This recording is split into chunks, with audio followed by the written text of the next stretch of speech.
Dardanelles straight recently news में है और आप सब लोगों को पता होगा।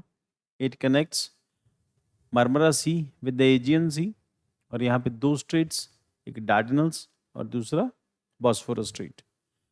तो it is the territory of Turkey और टर्की ने रिसेंटली इसको क्लोज कर दिया। रीज़न इसके पीछे हम कई बार डिस्कस कर चुके हैं पहले भी कि अल्टीमेटली अमेरिका के प्रेशर में टर्की हमेशा काम करेगा। क्यों? क्योंकि इसके पीछे रशिया जो ब्लैक सी में काफ़ी लंबे टाइम से एक्टिव है और वो यूक्रेन को वॉर में हराना चाहता है। अब लंबे टाइम से उसकी वॉर चल रही है यूक्रेन के साथ और रशिया चाहता है कि यूक्रेन के एरिया को कैप्चर करें। अभी जो रीसेंट डिस्कशंस है उसके accordingly Russia around 22% area Ukraine को अपने पास रखना चाहता है। सीज फायर की पहली शर्त ही यही है कि 22% एरिया में अपने पास रखूंगा। अब देखो, अगर ब्लैक सी पर रशिया की कमांड को रोकना है तो strait of Dardanelles and Bosphorus strait इन दोनों को रोकना पड़ेगा। और अभी टर्की ने बहाना किया कि हमारे यहाँ पे फॉरेस्ट फायर है जिसकी वजह से आप इसमें नहीं जा सकते। सो स्ट्रेट ऑफ डार्डेनल्स के अंदर तो स्ट्रेट किसको कहते हैं? स्ट्रेट मीन्स दो लैंड मासेस के बीच की वाटर बॉडी या दो जमीन के बीच का जो पानी होता है ना, वो किसी दो चीज़ों को लिंक कर रहा है, दैट इज कॉल्ड स्ट्रेट। यहाँ देखो, ये लिंक कर रहा है सी ऑफ मरमरा को एजियन सी के साथ, इसके बीच में ये स्ट्रेट। तो स्ट्रेट मीन्स यहाँ दो लैंड मास, इसके बीच में ये वाटर बॉडी है। अब यहाँ से होकर शिप जो है सी ऑफ मरमरा तक पहुँचते हैं। तो दिस इज द एस्पेक्ट। तो नॉर्थ वेस्ट टर्की में पड़ती है connected Aegean sea, west in the sea of Marmara. अब सी ऑफ मरमरा और एजियन सी की इंपॉर्टेंस क्या है?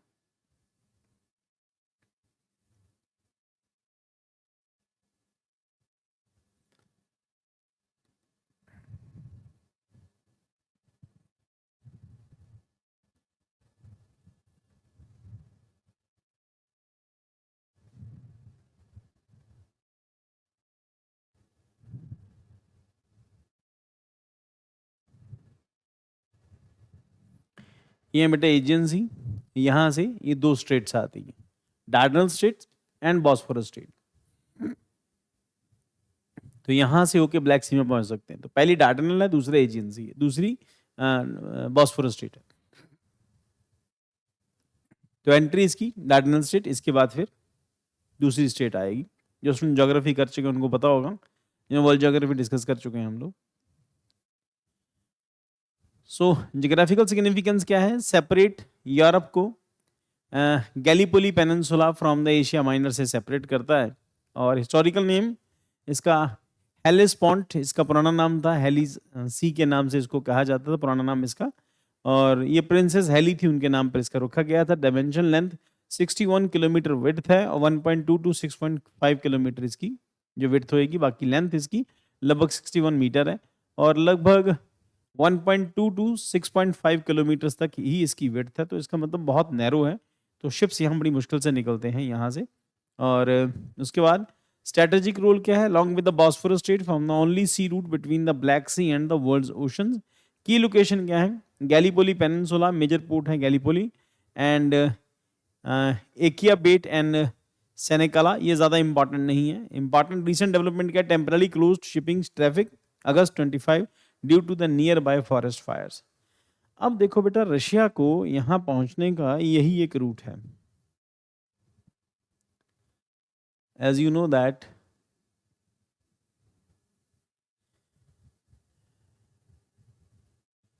This is the root.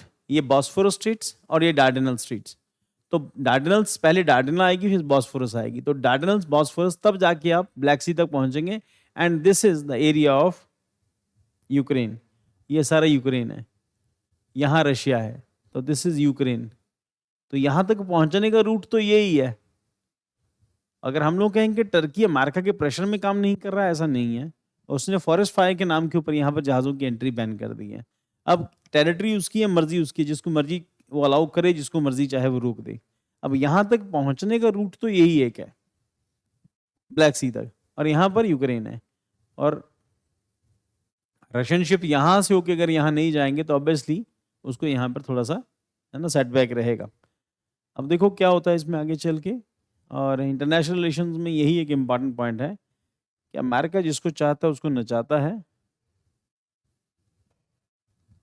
Okay, Turkey के पास बहुत पैसा नहीं है एंड टर्की नीड्स अमेरिका पैसे के लिए, और रशिया के साथ जाकर उसको खास बेनिफिट हुआ नहीं। उसने एस 400 मिसाइल तो खरीदी and it is latest news that कि रशिया की वो जो S-400 है, टर्की उसको सरेंडर कर देगा अमेरिका को। अमेरिका इसके बदले में टर्की को F-35 फाइटर जेट देगा।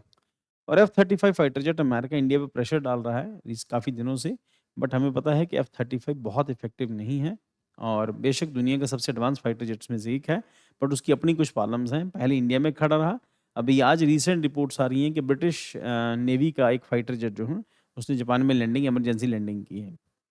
तो अब देखो इंडिया आगे चल के क्या बाय करता है क्या नहीं करता, वो आगे एक अपने आप में एक अलग टैक्टिक है।